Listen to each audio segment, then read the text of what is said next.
Om Swastiastu. Pada hari ini, Senin tanggal 23 Agustus 2021, saya Gede Gangga Wisnawa telah mempelajari materi asinkronus agenda 2 terkait anti korupsi. Nah, sebenarnya apa sih yang dimaksud dengan korupsi?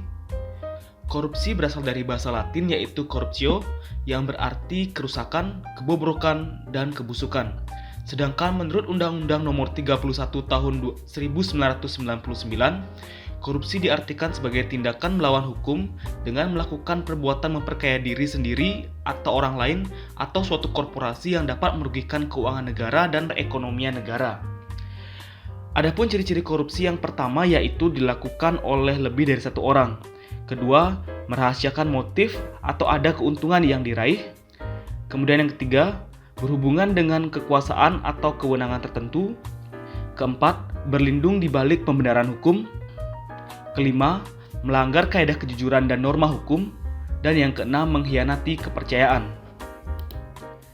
Korupsi dapat disebabkan karena beberapa faktor antara lain yaitu yang pertama, penegakan hukum yang tidak konsisten, penyalahgunaan kekuasaan dan kewenangan, langkanya lingkungan yang anti korup, rendahnya pendapatan penyelenggara negara, keuntungan korupsi yang lebih besar dari kerugian yang ditangkap, kemudian pemberian imbal jasa, selanjutnya kemiskinan dan keserakahan, dan yang terakhir adalah gagalnya pendidikan agama dan moral. Dalam mencegah tindak pidana korupsi, secara preventif dapat dilakukan dari dua sisi, yaitu perbaikan sistem yang terdiri dari menegakkan etika profesi, menerapkan prinsip good governance, peraturan perundangan, dan reformasi birokrasi.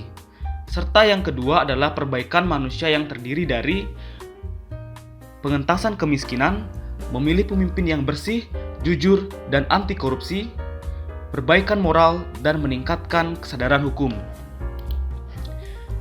Nah, kemudian ada 7 kelompok tindak pidana korupsi. Yang pertama yaitu tindak pidana korupsi yang menyebabkan kerugian keuangan negara. Kedua, korupsi yang terkait dengan suap menyuap.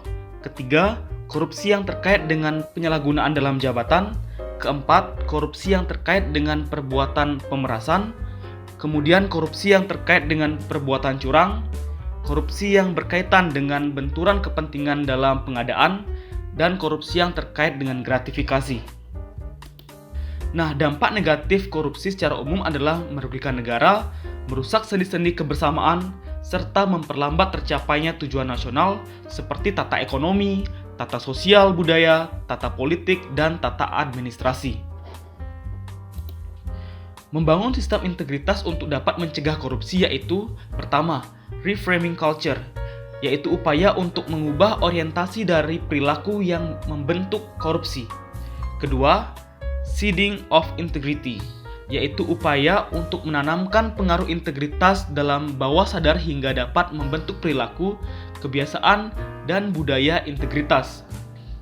Dan yang ketiga adalah sistem integritas organisasi.